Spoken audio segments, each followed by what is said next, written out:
بسم اللہ الرحمن الرحیم۔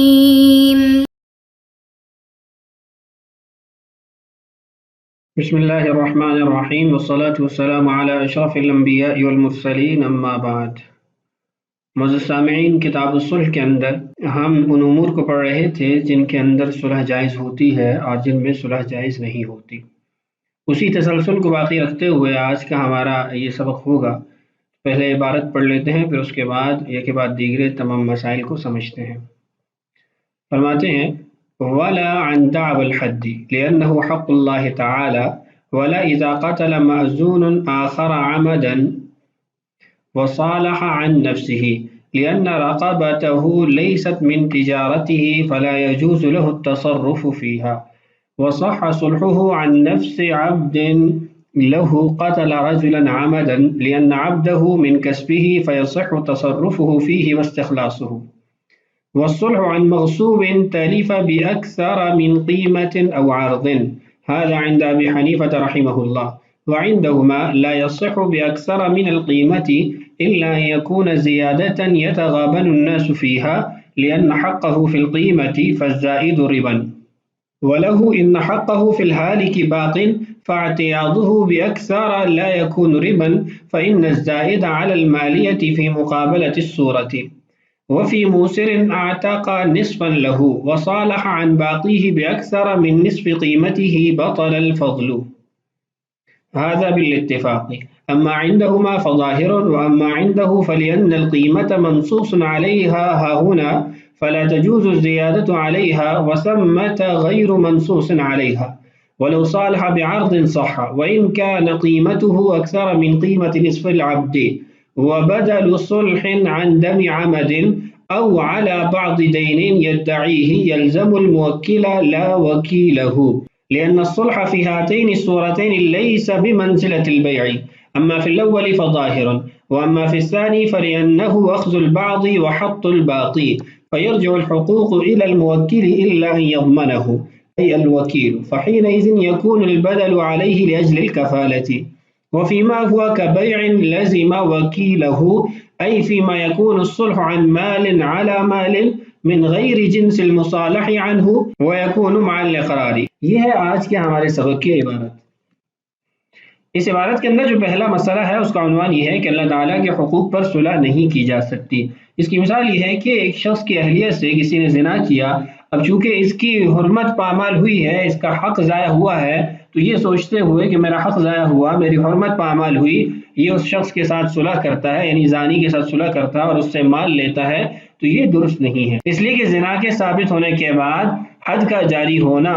یہ اللہ تعالیٰ کا حق ہے، تو اس لیے دعوی حد کے مقابل عوض لینا، صلح کرنا یہ درست نہیں ہوگا۔ فرماتے ولا عن دعوی الحد، اور نہ ہی صلح کرنا درست ہے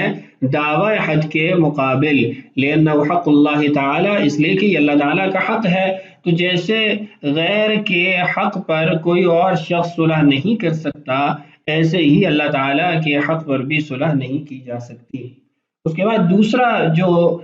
مسئلہ ہے اس کا عنوان یہ ہے کہ معزول غلام جو صلح کرتا ہے قتل کے معاملے کے اندر، اس کی دو قسمیں ہو سکتی ہیں۔ ایک قسم یہ ہے کہ اس نے خود قتل کیا اور پھر اس نے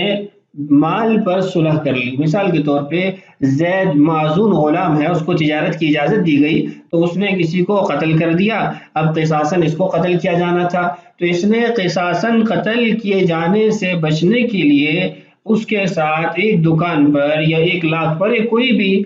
جو قیمت ہے یا صلح بدل صلح ہے اس پر صلح کر لیتا ہے، تو یہ درست نہیں ہے۔ اس کی وجہ یہ ہے کہ جب یہ صلح کرے گا تو یہ بیع شراء کی ایک صورت قائم ہو جائے گی، چونکہ اب اس کو قصاصاً قتل کیا جائے گا تو یہ اپنے آقا کی ملک سے بھی خارج ہے،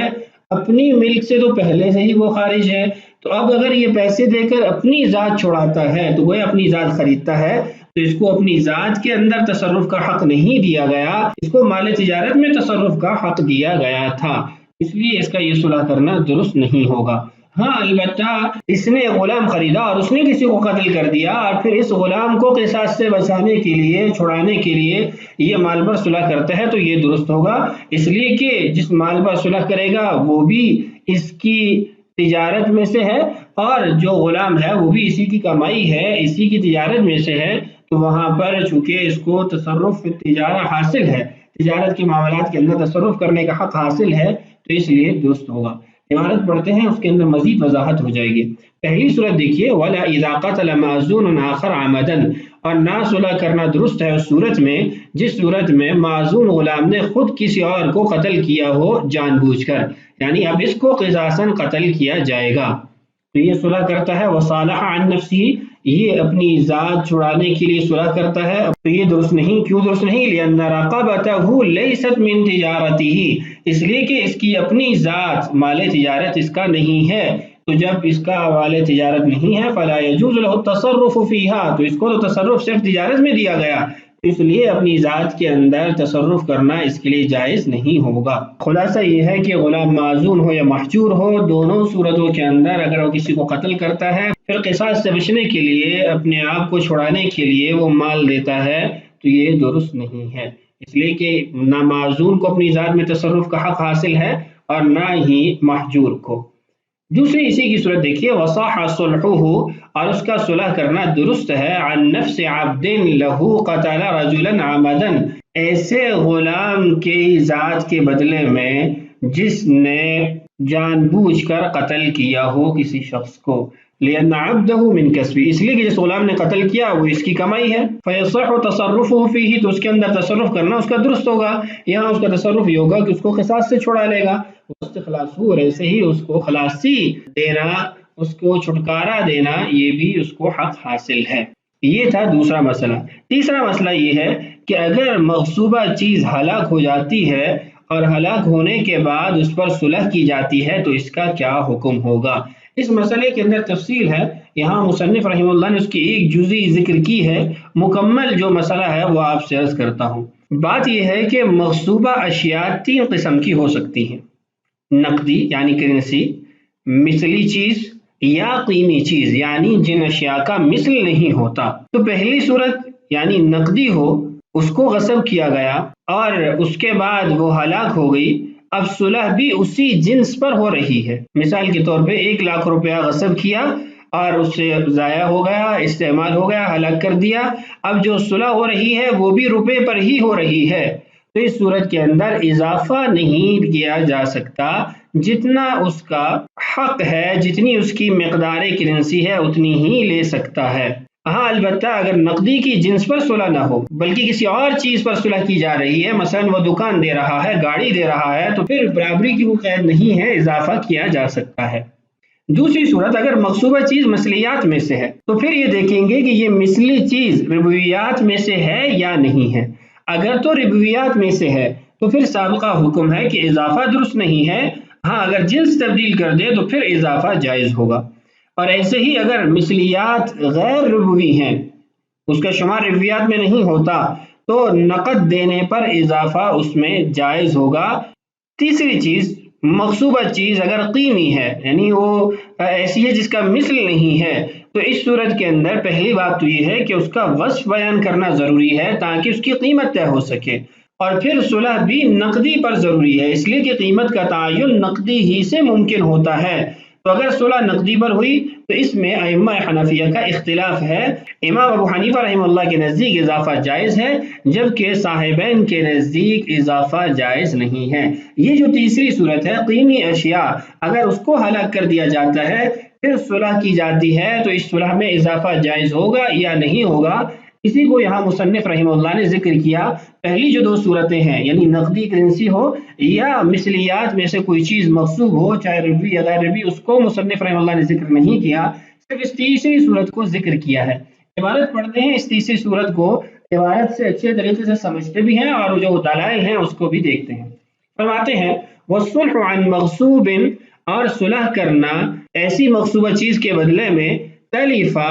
جو ہلاک ہو گئی، بِأَكْثَرَ مِنْ قِيمَتِهِ اس کی اصل قیمت سے زائد مقدار میں، او عرض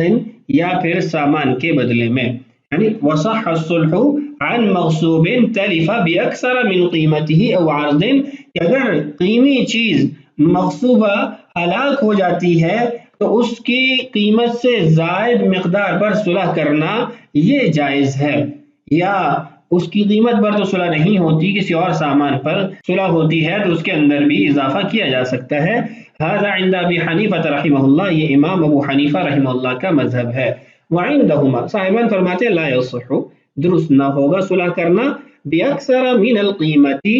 قیمت سے زائد مقدار پر، الا مگر ان یکون زیادتا یتغابن الناس فیہا، اگر تھوڑا بہت اضافہ ہے جس کے اندر عام طور پر لوگ دھوکہ کھا جاتے ہیں، اس کو برداشت کر لیتے ہیں، تو ایسے اضافے کو تو جائز رکھا جا سکتا ہے، لیکن اگر اس سے زائد مقدار بڑھائی جاتی ہے تو وہ درست نہیں ہوگا۔ ان کی دلیل دیکھیے، فرماتے ہیں لأن حقہ فی القیمت، چیز جب ہلاک ہو گئی تو اب اس کا جو حق ہے وہ قیمت میں ہے، اور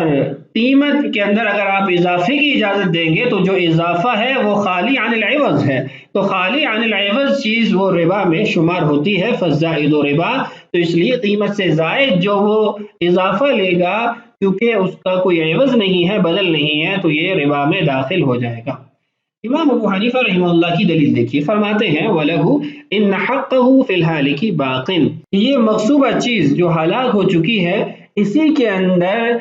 جو مالک ہے اس کا حق ثابت ہے، اس کا حق باقی ہے، تو جب اس کا حق عین کے اندر یعنی جو چیز ہلاک ہوئی ہے اس کے اندر باقی ہے تو وہ اس ہلاک شدہ چیز کو جس میں بھی تبدیل کرے، اضافہ کر کے تبدیل کرے یا اسی کی قیمت میں تبدیل کرے تو یہ اس کو اختیار ہے، اس لیے کہ اس کا جو حق ہے وہ ہلاک شدہ چیز میں ہے، تو یہ بے کی مانند ہوگا، تو بے کے اندر ثمن میں جتنا اضافہ کرنا چاہے وہ اضافہ کر سکتا ہے۔ فاعتیاضہ باکثر لا یکون ربا، تو جب اس کا حق وہ عینی چیز کے اندر باقی ہے تو اس کا عوض لینا یہ ربا نہیں شمار ہوگا۔ فإن الزائد علی المالیہ فی مقابلۃ الصورۃ، اس لیے کہ مالیت مقدار سے زائد جو چیز ہے اضافہ ہے وہ اس کی صورت کے مقابل ہے۔ صاحبین کا اور امام صاحب کا یہ جو اختلاف ہے یہ اس صورت میں ہے جب قاضی نے قیمت کا فیصلہ نہ کیا ہو، انہوں نے آپس میں بات طے کر لی ہو، اگر قاضی قیمت طے کر دیتا ہے تو پھر بالاتفاق اضافہ جائز نہیں ہوگا، اس لیے کہ قاضی کا کسی چیز کو طے کرنا یہ ایسے ہی ہے جیسے شریعت نے کسی چیز کو طے کیا ہے، لأن تقدیر القاضی کالشارعی، اس صورت کے اندر قیمت سے زائد وصول کرنا یہ بالاتفاق ربا کے اندر ہی شامل ہوگا۔ اس کے بعد جو مسئلہ ہے اس کا عنوان یہ ہے کہ اگر دو شریکوں میں سے ایک شریک اپنے حصے کا غلام آزاد کر دیتا ہے تو جو دوسرا شریک ہے اس کے حصہ میں صلح کی جاتی ہے تو کیا اس میں اضافہ وہ لے سکتا ہے یا نہیں لے سکتا؟ اس مسئلے کو سمجھنے سے پہلے تھوڑی اس کی تفصیل سمجھ لیجئے کہ اگر ایک غلام دو آدمیوں کے درمیان مشترک ہو اور ان میں سے ایک آزاد کر دیتا ہے تو دوسرے کا جو حصہ ہے وہ بھی آزاد ہوگا۔ ہاں، اس کی خلاصی اور آزادی کی پھر آگے مختلف صورتیں ہو سکتی ہیں کہ اگر آزاد کرنے والا وہ کشادہ حال ہے تو اس کا جو دوسرا شریک ہے اس کے پاس چند اختیارات ہیں، ایک اختیار یہ ہے کہ وہ بغیر کسی عوض کے اپنا حصہ بھی آزاد کر دے، دوسری صورت یہ ہے کہ وہ غلام سے کہے کہ کماؤ مجھے لا کے دو پھر تم آزاد ہو جاؤ، اور تیسری صورت یہ ہے کہ جس کے جو مالدار ساتھی نے، کشادہ حال ساتھی نے اپنا حصہ آزاد کیا ہے اس کو اس کا ضامن ٹھہرا دے، کیونکہ غلام نے تو آزاد ہونا ہے، تو اس لیے متعدد آپشن اس کو شریعت نے دیے ہیں کہ تم بھی اپنا حصہ آزاد کر دو، یا تم اس غلام سے کہو کہ تم کما کے لاؤ اور آزاد ہو جاؤ، اور تیسری صورت یہ ہے کہ وہ اپنے ساتھی کو اس کا ضامن ٹھہرائے، اور اگر اس کا جو ساتھی ہے وہ تنگ دست ہے تو اس کا علیحدہ مسئلہ ہے، وہ آگے غلاموں کے مسائل کے اندر آ جائیں گے، یہاں تک اس جزئی کو سمجھنا ہمارے اس مسئلے سے متعلق تھا۔ جب یہ بات آپ کی ذہن میں آ گئی کہ ایک مالدار شریک نے اپنے حصے کا غلام آزاد کر دیا تو اب دوسرے کا بھی غلام کا حصہ آزاد ہوگا، اور اس کی تین صورتیں قائم ہو سکتی ہیں، تو اب اس چیز کو ذہن میں رکھتے ہوئے اس مسئلے کو سمجھیں۔ فرماتے ہیں وفی موسرن، اور مالدار شخص نے اعتق نصف لہو، اپنے حصے کا آدھا غلام آزاد کر دیا، وصالح عن باقیہ، اور اپنے دوسرے ساتھی کے ساتھ اس نے بقیہ حصے پر صلح کر لی، باکثر من نصف قیمتہ، لیکن صلح کے اندر جو قیمت طے کی وہ اس کی آدھی قیمت سے زائد ہے، یعنی اس کے حصے کی قیمت سے زائد ہے۔ مثال کے طور پر 1 لاکھ روپے کا غلام ہے تو 50,000 روپے کا آدھا غلام ہے، اور یہ جو آپس میں صلح کر رہے ہیں یہ 70,000 روپے 60,000 روپے کر رہے ہیں، تو فرماتے ہیں بطل الفضل، یہ جو اضافے پر صلح ہوئی یہ اضافہ باطل ہو جائے گا، 50,000 ہی لازم ہوں گے۔ ھذا بالاتفاق، بالاتفاق یہ مسئلہ ہے، امام صاحب اور صاحبین سب کا اس پر اتفاق ہے۔ فرماتے ہیں اما عندہما، جہاں تک صاحبین کی بات ہے، فظاہر، تو ان کی دلیل ظاہر ہے کہ ان کے نزدیک خالی عن العوض، جو آپ قیمت ادا کرتے ہیں وہ ربا ہے اور ربا جائز نہیں ہے۔ اما عندہ،